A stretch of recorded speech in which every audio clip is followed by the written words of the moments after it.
Kumja English Chamapan, Nifu Mapan September Kunmathoida, Kuyak Pinakiba, Mother Agreement K, Article 8 Yawa Special Provision Wafam Aduma City, Hangata Yang Bagi Matam Oida Haida, Manipur Lekaki Works Minister, Govindas Kontom Zona Fondu Craig. Wafam Asingase, World Media Council, WMC Nasilaga, Infal City Convention Center Pangtopa, Mijay Kanbada, Aikoi Apun Bagi Taudang, Haiba Kana Nabagi Mifam Amada Minister Govindas Kontom Jamna Fondu Kibane.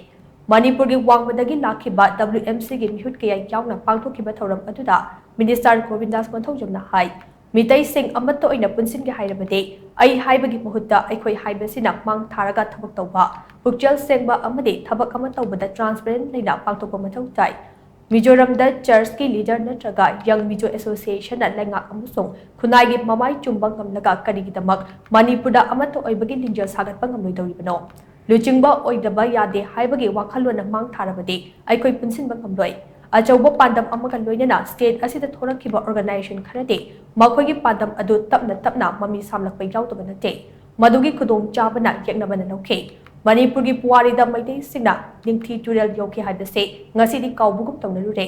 अदुबु ममांग चहिगी मे तांग अहुमदगी थोरखिबा इरांग असिदा ngasiदे अखोइगी पुवारी नहौना निंगसिंगहले पुवारी हंगटना येंगलबा अमसों लिंजल मानरबदे अखोइदा नंदारकलिबसिंग लाइना तांथोकपा ngमगने अमरोमदा हौजिक पालिबा लेंगाक असिना मियाम असे मिकअप थोहनबने करीगुंबा ngasiदगी चहि कुनगी मतुंगदा अखोइ मिकअप थोरकपा अरमलबदे मणिपुर असे करंबा फिबमदा लेरमगदगे हाइबसे अचौबा वहंग अमने state असेगी integrity अमसों boundary कायबा यारे हाइबसे लेंगाके चपचाबा फिरेप नै लमदम असिगी tradition अमसों कल्चरना अखोइगी सक्तपने मसी कायहंदना ngak shelaga thamba haibase लेंगाके पांडमनि हाइना मांगना फोंदोखे minister गोविंदासना मखाताना high कुमजा इंग 1954 सेप्टेम्बर तांग 18 दा खुजेक पिनखिबा मजर एग्रीमेंट के आर्टिकल 8 ते यावबा मणिपुर स्पेशल प्रोविजन पीबगी वाफम अदु लेंगाक असिना हंगना येंगले स्पेशल प्रोविजन पीबगी वाफम असे मजर एग्रीमेंट ते यावरबसो कॉन्स्टिट्यूशन ददि यावत्रे मसी ओइबा तारबदे करिगिदम अखोइना सेंटर स्पेशल प्रोविजन वाफम असे तकनरोइदरिबनो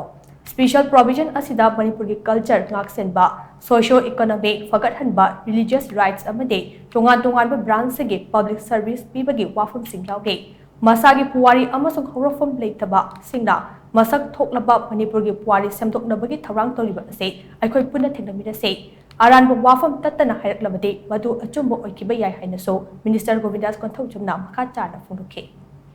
1949 ni September ki tang kun ma thoi se ma ngal